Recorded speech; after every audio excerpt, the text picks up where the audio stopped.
Engineering colleges में placement के दो साइट होते हैं। हमें एक साइड ये दिखाता है कि हमारे कॉलेज में बच्चों के करोड़ों के प्लेसमेंट्स हो रहे हैं। Microsoft, Google, Amazon, Meta, Facebook और ना जाने कितने सारे ऐसे कंपनीज। और वही दूसरा साइड हमें ये दिखाता है कि इंडिया में आज भी लाखों बच्चे ऐसे पड़े हैं जिनका प्लेसमेंट हो ही नहीं रहा है, और जिन बच्चों का प्लेसमेंट हो भी रहा है तो उनका पैकेज मिल रहा है 2.5 से 3.6 लाख। तुम्हें पता है 2.5 लाख पैकेज की मतलब क्या होती है? महीने के 15,000 रुपए। तुम एक इंजीनियरिंग कॉलेज जाते हो जहाँ तुम 15 से 20 लाख रुपए खर्च करते हो 4 साल के लिए, और 4 साल बाद तुम्हें एक डिग्री मिलती है और जॉब मिलती है, और उस जॉब में इनकम होती है सिर्फ 15,000 रुपए। क्या तुम्हें ये बात पता है पूरे इंडिया में 8,000 से भी ज्यादा इंजीनियरिंग कॉलेजेस हैं, और मैं सिर्फ प्राइवेट इंजीनियरिंग कॉलेजेस की बात कर रहा हूँ। और इन 8,000 कॉलेजेस में से सिर्फ 7% ऐसे कॉलेजेस हैं जिनका 100% प्लेसमेंट रिकॉर्ड होता है। अक्सर इंजीनियरिंग कॉलेजेस दिखाती है हमारा 80, 90, 95% प्लेसमेंट रिकॉर्ड है। हालांकि वो फिगर बस एडवर्टीजमेंट के लिए होता है। रियलिटी में किसी भी कॉलेज का प्लेसमेंट अराउंड 60 to 70% तक जाता है। And this figure I am talking about IITs as well. नवंबर 2023 में MIT यूनिवर्सिटी के प्लेसमेंट डायरेक्टर कहते हैं कि प्लेसमेंट में अराउंड 30% का डाउनफॉल हो चुका है। नवंबर में जिस टाइम तक बच्चों के अराउंड 70% प्लेसमेंट ऑलरेडी हो जाते हैं, वहां आज 30% बच्चों का ही प्लेसमेंट नहीं हुआ है। ये कहानी सिर्फ MIT की नहीं, बल्कि हमारे देश के बड़े से बड़े यूनिवर्सिटीज और कॉलेजेस के हैं। आज प्लेसमेंट का काउंट दिन ब दिन घटता जा रहा है। तो ऐसे में क्या तुम्हें इंजीनियरिंग चूज करना चाहिए या नहीं करना चाहिए? और अगर तुम इंजीनियरिंग चूज करने का डिसाइड कर लियो, क्या तुम्हें यह पता है आज इंजीनियरिंग करियर में हम अपने आसपास जो भी जॉब्स देखते हैं उनमें से 50% से भी ज्यादा या शायद 60 to 70% से भी ज्यादा जॉब्स सिर्फ और सिर्फ IT सेक्टर्स में है। तो उन बच्चों का क्या जो कि इलेक्ट्रिकल, मैकेनिकल, सिविल और इंस्ट्रूमेंटेशन जैसे कोर ब्रांचेस में जाते हैं, क्या उनको कभी जॉब मिलेगी ही नहीं? और इसी के साथ सवाल ये उठता है, क्या तुम्हें ये ब्रांचेस अपने करियर के लिए चूज करना चाहिए या नहीं? इस वीडियो में मैं तुम्हें इंडियन इंजीनियरिंग कॉलेज इंडस्ट्री का प्लेसमेंट का सच बताने वाला हूँ। किन बच्चों की प्लेसमेंट होती है और किन बच्चों की प्लेसमेंट नहीं होती है। मैं तुम्हें प्लेसमेंट के मार्केट से रूबरू करवाने वाला हूँ, कोर ब्रांचेस के रियलिटी बताने वाला हूँ, और जो इंजीनियरिंग कॉलेजेस अपने एडवर्टीजमेंट में 70 to 80% का टैग लगाते हैं उनके पीछे का सच दिखाने वाला हूँ। और सबसे इंपॉर्टेंट, इंजीनियरिंग कॉलेज के एवरेज पैकेज का स्कैम को एक्सपोज करने वाला हूँ। यूट्यूबर्स और इन्फ्लुएंसर्स सोशल मीडिया पे हम अपने लाइफ को बहुत ही लाविश तरीके से दिखाते हैं। वो इंजीनियर जो कि आज अडोबी, एमडॉक्स, JP मॉर्गन इस तरीके की कंपनी में जॉब करते हैं, हमें उनके लाइफ को देख के बहुत ही एक्साइटेड फील होता है कि क्या हमारी भी लाइफ ऐसी हो पाएगी। वही दूसरा साइड हमें ये भी दिखता है। ये वीडियो अभी कुछ दिन पहले की ही है, जिसमें पुणे शहर में सिर्फ 15,000 की जॉब के लिए ओपनिंग हुई थी, और उस 15,000 की जॉब के लिए लाखों में लोग इकट्ठा हुए। आज हमारे देश में 83% पॉपुलेशन जॉबलेस है। क्या तुम्हें इंजीनियरिंग चूज करना चाहिए? पर इस वीडियो में आगे बढ़ने से पहले आई रिक्वेस्ट यू कि चैनल को सब्सक्राइब करना बिल्कुल भी मत भूलना। I am trying my best कि मैं तुम जैसे जूनियर्स को बहुत ही अच्छी एडवाइस दे सकूं, ताकि तुम अपने इंजीनियरिंग करियर में बहुत ही अच्छा कर सको, गलत डिसीजंस लेने से बच सको, जो कि मैंने अपने एक्सपीरियंस से सीखा है, और वही मैं तुम्हें सिखाना चाहता हूँ। अपने डाउट्स को कमेंट्स में जरूर पूछना, इस वीडियो को लाइक करना और सब्सक्राइब जरूर करना। और इसी के साथ वीडियो में आगे बढ़ते हैं और कवर करते हैं सबसे पहला और most important point, and that is average package का स्कैम। अगर मैं ऑनेस्टली बताऊं तो एवरेज प्लेसमेंट का पूरा फंडा ही मुझे स्कैम लगता है। तुम एक प्राइवेट कॉलेज में जाते हो एडमिशन के लिए, अब वो तुम्हें बताता है कि हमारे कॉलेज की एवरेज प्लेसमेंट है 10.1 LPA। तो चलो अब जानते हैं कि एवरेज प्लेसमेंट कैलकुलेट कैसे होता है। लेट्स से इस ABC इंस्टीट्यूट ऑफ टेक्नोलॉजी में 10 बच्चे इंजीनियरिंग के हैं। अब इन 10 बच्चों में 7 बच्चों का प्लेसमेंट हुआ है 3.5 LPA में, उनमें से 2 बच्चों का प्लेसमेंट हुआ है 30 LPA में, और उनमें से एक बच्चे का प्लेसमेंट हुआ है 50 LPA में। अब अगर तुम इन सभी बच्चों के सैलरी का एवरेज निकालोगे तो वो निकलता है 10.1 LPA। अब इस फिगर को मैं देख के अगर उस कॉलेज में एडमिशन लेता हूं तो मुझे ऐसा फील होगा और मुझे ऐसा बताया जाएगा कि हमारे कॉलेज में एवरेज प्लेसमेंट है 10.1 LPA की, विच मीन्स हमारे माइंड में ये इल्यूजन क्रिएट होता है कि 10 के 10 बच्चों का ऑन एन एवरेज 10.1 LPA की पैकेज लग रही है। बल्कि अगर तुम रियलिटी में देखने जाओ तो 10 में से 7 बच्चों के पैकेज तो सिर्फ 3.5 LPA के थे, 2 बच्चों के 30 के थे और एक के 50 के। और इसीलिए मैं हमेशा कहता हूं कि कभी भी किसी भी कॉलेज के एवरेज प्लेसमेंट के फिगर को ट्रस्ट नहीं करना चाहिए। अगर तुम एवरेज प्लेसमेंट के फिगर को देखकर यह सोच रहे हो कि तुम्हारा पैकेज एटलीस्ट 10 लाख का लग जाएगा क्योंकि उस कॉलेज का एवरेज पैकेज 10 लाख का है, देन तुम बहुत ही बड़ी बेवकूफी कर रहे हो। किसी भी कॉलेज में एडमिशन करवाने के पहले तुम्हें सिर्फ और सिर्फ मीडियम सैलरी और हाईएस्ट सैलरी देखना चाहिए। किस बच्चों को ऑन एन एवरेज सबसे ज्यादा पैकेज लगा है, इसका मतलब ये कि किन बच्चों को सबसे ज्यादा प्लेसमेंट पैकेज वाला फिगर लगा है। अगर 100 में से 50 बच्चों को 4 लाख का फिगर लगा है देन वही सच है, और अगर 100 में से 50 बच्चों को 50 लाख का पैकेज लगा है देन वो सच है। तो किसी भी कॉलेज में एडमिशन करवाने के पहले एवरेज प्लेसमेंट पे प्लीज फोकस मत करना, उसके मीडियन पैकेज को ध्यान देना। इंजीनियरिंग कॉलेजेस की प्लेसमेंट की परिस्थिति सिर्फ टीयर 2 और टीयर 3 में ही आज खराब नहीं है, बल्कि टीयर 1 में भी आज उतनी ही खराब है। लास्ट ईयर आईआईटी बॉम्बे में अराउंड 36% बच्चों का प्लेसमेंट नहीं हुआ। इवन आईआईटीज भी आज अपने एलुमनाई से हेल्प मांग रहे हैं, अपने कॉलेज के बच्चों को उनके एलुमनाई अपने कंपनीज में रेफरल दे सके। हालांकि इस बात को अगर डिटेल में जानना चाहेंगे तो टीयर 1 कॉलेजेस यानी कि आईआईटी और आईआईटी, उनमें ऐसे बच्चे होते हैं जो कि कुछ भी करके जॉब ले ही लेते हैं, बिकॉज उनके पास आईटी की डिग्री है। छोटे मोटे कंपनी तो उनको जॉब ऐसे भी दे देगी, तो इस मामले में तो सिक्योर रहते हैं। हालांकि ये बात भी सच है कि ऑन कैंपस प्लेसमेंट लेने में आज टीयर 1 कॉलेजेस के बच्चों को भी परेशानी आ रही है। पर हाँ, इसका मतलब ये नहीं है कि टीयर 1 कॉलेजेस के बच्चे भी आज जॉबलेस घूम रहे हैं।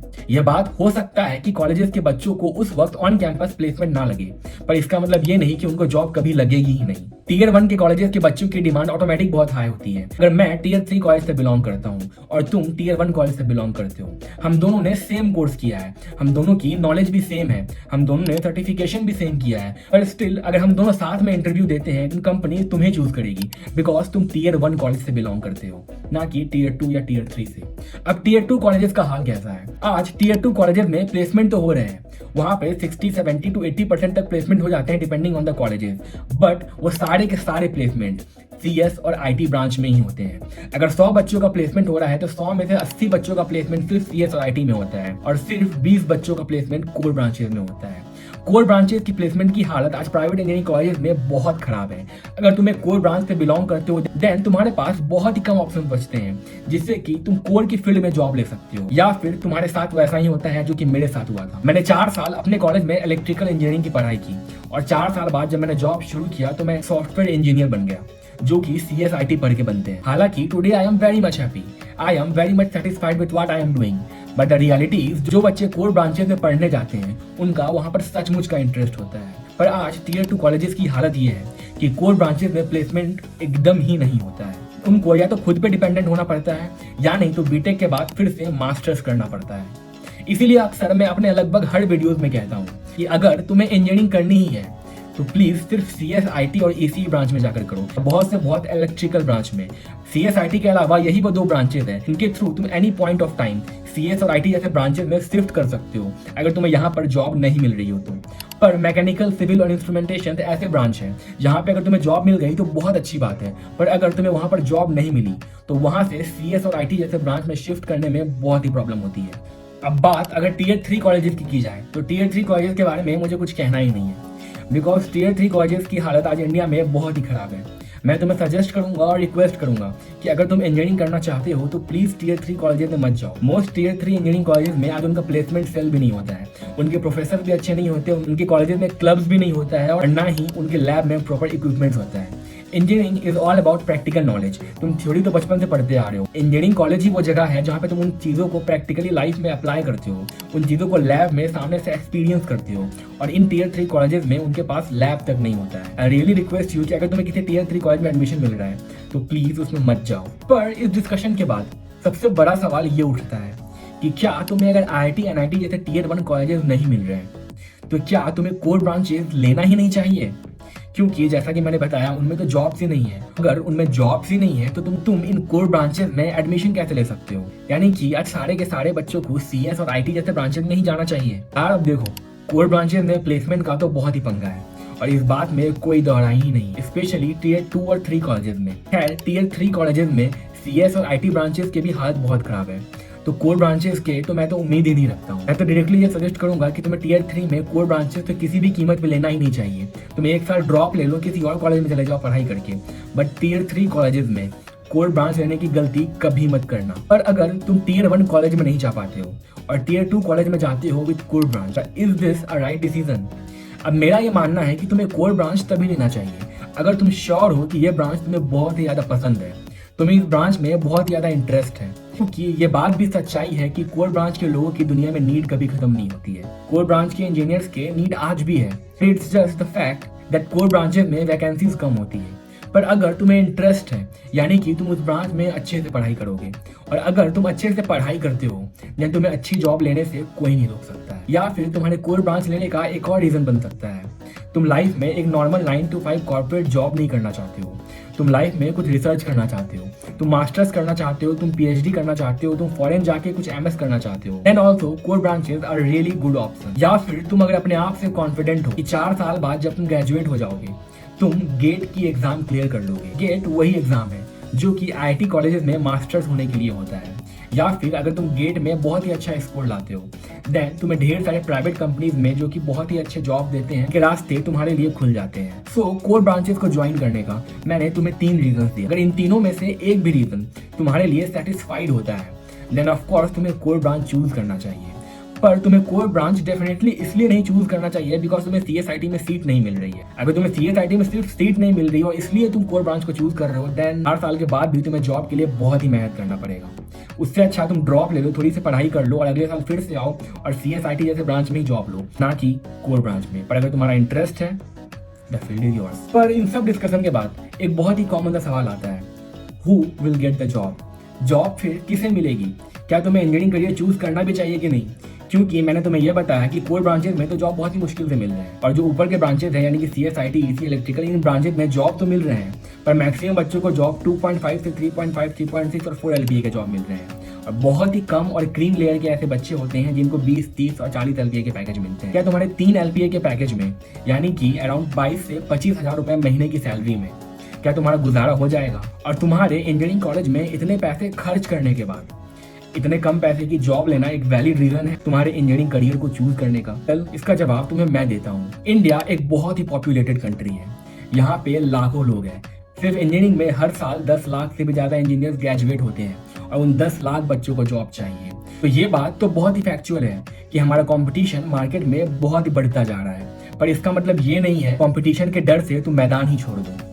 कंपटीशन आज इंजीनियरिंग में ही नहीं बल्कि इंडिया में किसी भी फील्ड के जॉब में है। अब तुम गवर्नमेंट जॉब करने जाओ, तुम MBA करके सेल्स की जॉब करने जाओ या कुछ भी करने जाओ, कंपटीशन तुम्हें उतना ही मिलने वाला है।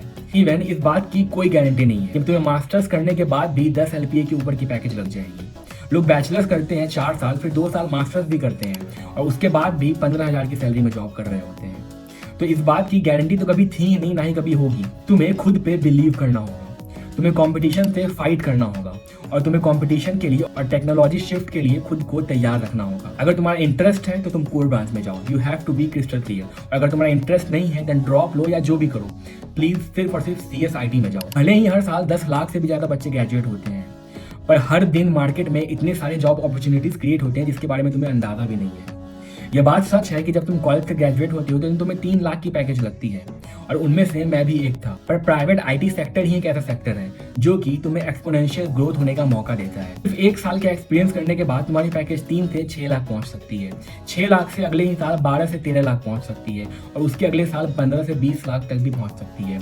But it all depends on how much you skill up, how much you grow and how much you really want to work in this industry. This industry gives chance to everyone who really wants to work and this will never change. IT industry इतनी ज़्यादा fast grow कर रही है और ये हमेशा grow करती रहेगी बिकॉज IT टेक्नोलॉजीज की डिमांड कभी कम नहीं होने वाली है। So it is up to you. Are you ready to accept the challenge? If you are ready to accept the challenge, then there is no one who can stop you. 3 LPA की package सिर्फ एक शुरुआत है, ये तुम्हारा रास्ता खोलता है इस IT इंडस्ट्री में जाने का, पर इसका मतलब ये नहीं होता है कि तुम बुढ़ापे तक 3 लाख ही कमाते रहोगे। मैं ऐसे बहुत लोगों को जानता हूँ जो कि 3 लाख से शुरू किए थे मेरे टाइम में, और मैं कोई बहुत ही बुढ़ा नहीं हुआ हूँ। मेरी जॉब एक्सपीरियंस सिर्फ आज 2 से 2.5 साल है। आज वही लोग 25 से 30 LPA की पैकेज में है। ऑफकोर्स अब तुम सोच रहे होगे कि मेरी पैकेज क्या है, क्योंकि मैं रिवील नहीं करूंगा, पर मेरी तुम्हारे से सिर्फ एक ही एडवाइस है, you have to be ready for the competition, you have to be ready for what is going to come and you have to skill up. आज मार्केट में ऐसे ढेर सारे नई टेक्नोलॉजीज आए हैं जैसे कि AI, Web3 and many more. अगर तुम आज भी पुरानी टेक्नोलॉजीज और पुरानी चीजों पर रिलाई करते हो जैसे कि web development and all, then तुम्हारी सर्वाइवल बहुत ही डिफिकल्ट होगी। तुम शायद आज भी 3 लाख के पैकेज से स्टार्ट करो और 2 साल बाद भी 3 से 4 लाख के पैकेज में ही रह जाओगे। पर अगर तुम अपने आप को ग्रो करते हो, इस कॉम्पिटिशन से फाइट करते हो, अपनी टेक्नोलॉजी को शिफ्ट करते हो, देन 3 लाख से 30 लाख के पैकेज तक पहुंचना बहुत ही नॉर्मल बात है IT इंडस्ट्री में। यही बात मुझे इंस्पायर करती है हर दिन काम करने के लिए इस IT इंडस्ट्री में। आई होप ये वीडियो तुम्हें पसंद आई हो। मैं कहना चाहता हूँ कि इंजीनियरिंग आज भी एक बहुत ही रिलेवेंट स्किल है, इसमें पॉसिबिलिटीज बहुत ही एंडलेस है। तुम्हें इंजीनियरिंग जरूर करना चाहिए and I am a software engineer who graduated from electrical engineer, and I am very much proud of what I am doing. Thanks for watching. ऐसे ही इंजीनियरिंग रिलेटेड वीडियोस को देखने के लिए इस चैनल को सब्सक्राइब करो, इस वीडियो को शेयर करो, लाइक करो और कमेंट करके बताओ तुम्हारे डाउट्स क्या है। आई प्रॉमिस कि मैं उनका रिप्लाई ज़रूर करूँगा। सी यू नेक्स्ट टाइम।